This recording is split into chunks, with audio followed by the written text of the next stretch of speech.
En byrjum á Ingibjörgu Sólrúnu. Velkomin. Takk fyrir. Ég byrja á að spyrja það búið að vera umræðum fjárlagafrumvarp í allan dag á Alþingi. Svíður það ekki dálítið þig sem jafnaðarmann að þurfa að skera svona mikið niður í velferðarkerfinu?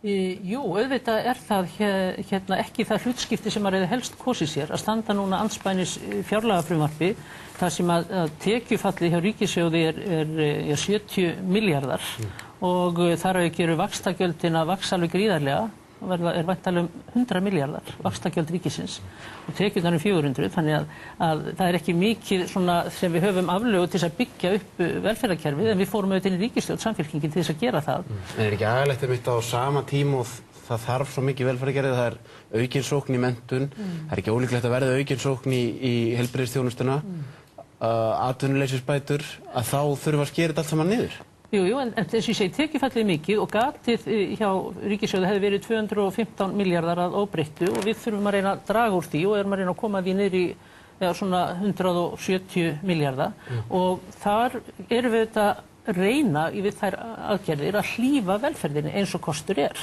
og við höfum náttúrulega verið að ná inn mjög mikilvægum þáttum inn í velferðarkerfið til þess að bæta kjör öryrkja og hinna lægstlaunuðu. Við nefnum skattleysismörkin. En er eitthvað annað að skera niður heldur en velferðarkerfið? Já, það er náttúrulega framkvæmdir. Fyrir utan þá einhverja framkvæmdir sem ekki eru komnar til framkvæmda? Já, það er auðvitað að skera niður framkvæmdir, það þýðir líka það að það er ekki verið að skera hugsanlega niður atvinnu með því sem er líka mjög viðkvæmt að gera. Nú síðan erum við auðvitað að hækka skatta, það er líka viðkvæmt. En það eru bara 4 leiðir til þegar kemur á svona hlutum. Það er að hækka skatta, það er að skera niður framkvæmdir, skera niður rekstur eða skera niður hérna svokallaðar tilfærslur sem þá tilfærslur einmitt til kannski þeirra sem minnst hafa. En er þó ekki best að tala bara hlutin eins og þeir eru að ef við viljum halda hér í velferðina þá náttúrulega bara nauðsynlegt að hækka skatta og þá láta millistéttina standa undir þessu?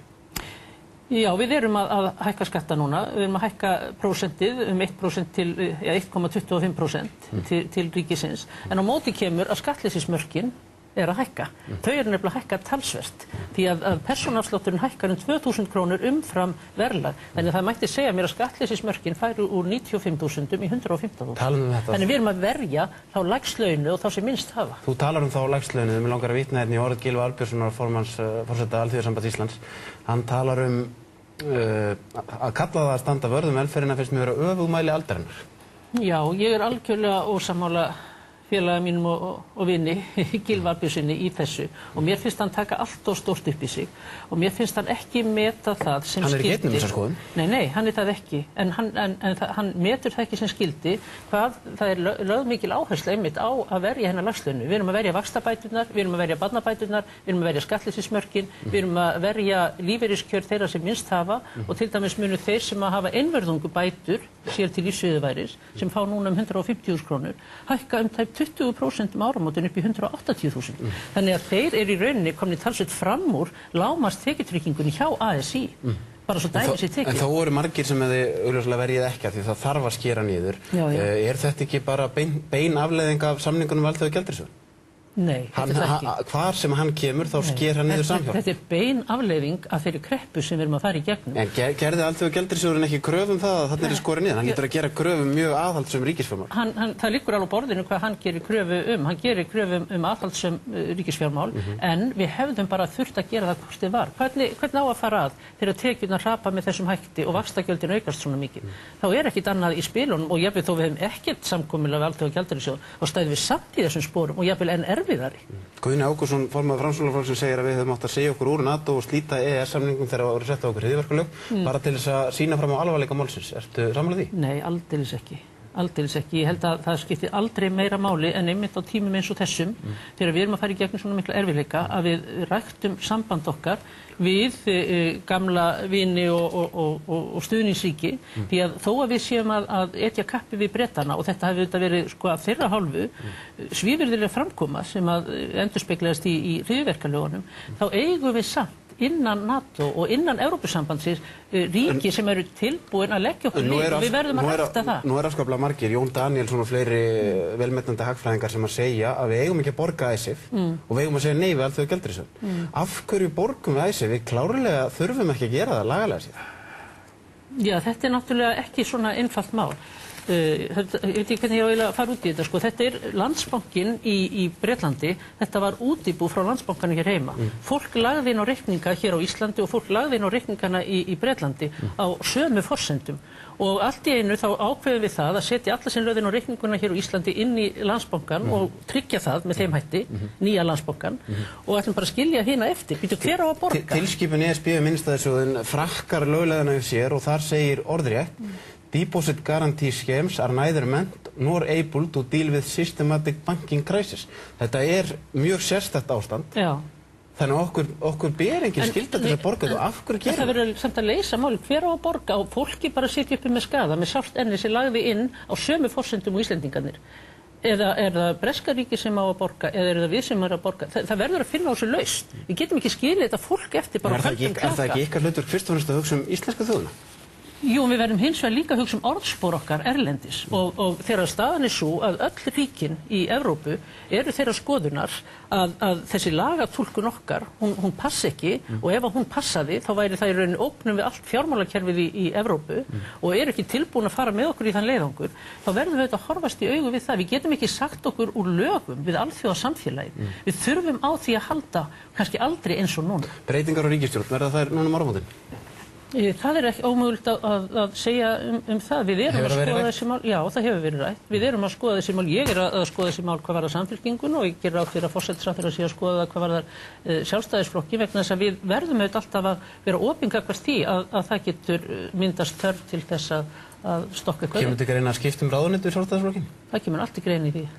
Kemur þetta ekki að reyna að konum í Samfylkingunni ráðherrastólum fækki og þær verði ekki lengur þrjár? Ég legg miklu áherslu á það að sé jafnmarga konur og kallar í okkar ráðherralífi. Þannig að ef að kona verður tekin út úr ríkisstjórninni þá alltaf svo kona verður það. Þetta það eiginlega segir sér sjálft ef ég að tala að sé nokkuð gott jafnvægi milli kvenna og karla. Ég myndi vilja sjá það þannig. Einn af þeim sem hefur verið rætt að fara úr ríkisstjórninni, Björgvin Sigurðsson. Ekki svolítið margt sem að Björgvin ekki vissi og af hverju vissi hann svona lítið? Eðlilegt að spjótin beinist öll að honum þegar það komið í ljós að það bara rosalega margt sem hann vissi ekki í aðdragandanum af þessu bankaruna því það eru aðrir ráðherrar sem sitja á fundi sem að manni finnst að hann hefði átt að sitja svo það með sér tekið. Já, sko, það náttúrulega óskaplega margt, það má segja sem að við öll ekki vissum í aðdraganda þessa bankaruns. Auðvitað vissu allir. Var Björgvini haldið nógu vel upplýstum? Sko það náttúrulega fjármálaeftirlitsins meðal annars að halda honum upplýstum og það líka Seðlabankans að halda honum upplýstum það sem að þeim finnst að hann eigi að vita Það auðvitað í verkahring þessara stofnana sem að eru lykilstofnanir á varðandi fjármálamarkaðinn að halda ráðherrum upplýstum. Það fjármálahengsli í Bandaríkjunum, Nasdaq, það bara handjárn og mögulega 20 ára fangelsi. Einhvern veginn hefur maður á tilfinninguna að svona taki Ísland bara ekki á málunum?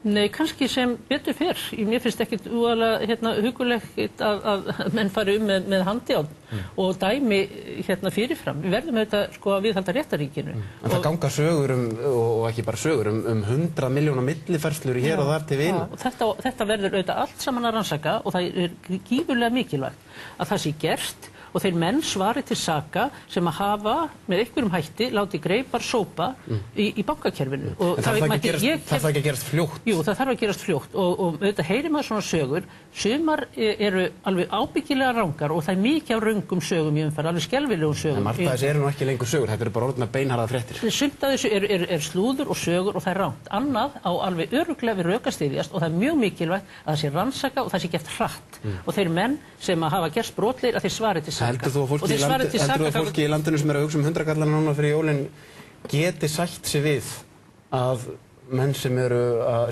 svíkja æviféðir og meira en það að þeir gangi hérna lausir og keyra ennum á lúxusjeppum?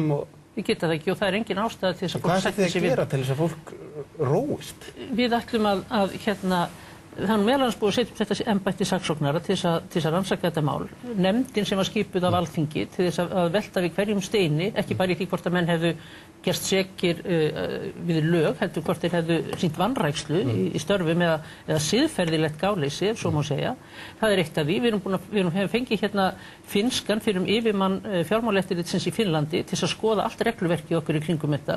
Við höfum fengið sænskan bankamann til þess að hérna meta hvort það rétt hafi verið farið með eignir á milli gamlu bankan og nýju bankana. Þannig að það er verið að reyna að skoða alla þessa þætti. Rétt að lokum 7 vikur í landsfund Sjálfstæðisflokksins. Er það klárt mál að það verða stjórnarsliti ef þeir beygja ekki kúrs í Evrópumálum? Nei, það sem ég segi bara, og hérna því það hefur verið talað hvort þessi hafa í hótunum við þá, ég er ekkert að hafa í hótunum. Þetta er bara staðreynd málsins að ef þeir hérna opna ekki með einhverjum hætt á það að við getum farið að feta okkur inn í umsóknarferli, að þá erum við bara í þeirri stöðu og í þessari skelfilegu kreppu að við erum með 2 flokk í stjórn sem hafa gjörólíka sýn á það hvert skuli stefna og gjörólíka sýn á það hvernig peningamálunum sé best fyrir komið. Og þá erum við bara í vanda. Valkostirnir eru þá 2, aðildarviðræður við ESB eða kosningar í vor? Já, það er hérna, kosningar geta líka orðið þó að verið aðildarviðræður, það er bara spurning hvort að það verið þá seinna. Takk að gæla fyrir komuna, Ingibjörg Sólrún.